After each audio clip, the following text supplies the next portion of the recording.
In this video, I'm going to go over the Fix Constraint in Autodesk Inventor. Now, the Fix Constraint is used to lock certain parts of your sketch in place so that they won't move or change in your 2D sketch.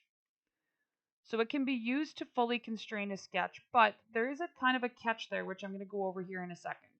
So to start with, I have a circle, which you can see as I grab and drag around on my screen. There's no dimensions or constraints on this circle, so the size and location are still movable. Now the fixed constraint is the one that looks like a padlock up here on the panel and on a ribbon here. So I'm going to left click on it to activate it. Now let's say I wanted to lock in the location of this circle so it doesn't move. So I'm going to place a fixed constraint on the center point of that circle. And you'll notice that the center point goes black and it gets that little locked padlock above it. So now if I try to grab the center point of that circle and drag it, I actually can't because it's locked in place. I can, however, still grab the edge of my circle or the circumference of my circle and make that diameter bigger or smaller.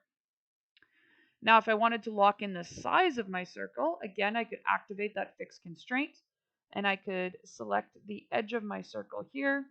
And you'll notice that my whole circle now went black and it has that little padlock on it saying that the circle itself is now fully constrained in place. So now if I try to grab the center point, nope, doesn't move.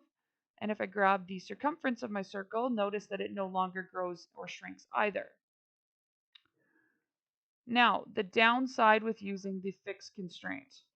The fixed constraint, while it will fully constrain your sketch, if we keep an eye on that in the bottom right corner of our screen, look at my sketch. We have no idea where this circle is located, and we have no idea what size this circle is. So if I place a dimension on here, you notice that it's 292.898 something, something, something, something.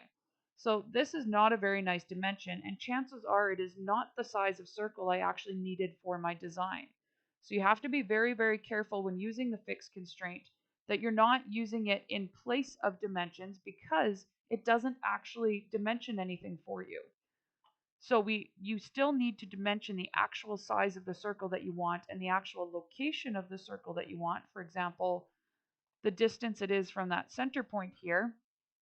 Otherwise, your actual design, while it may go fully black and it may say fully constrained, you haven't actually placed correct dimensions or constraints on it.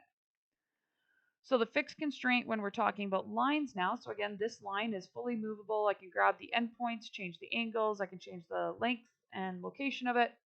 I can use this fixed constraint to lock in just the endpoints if I wanted to. So if I locked in this bottom point on my line, the line itself is still purple because the line can still get longer and the top corner can still move, but I can no longer move that bottom point on the line. You'll notice when I try to, that little padlock symbol pops up.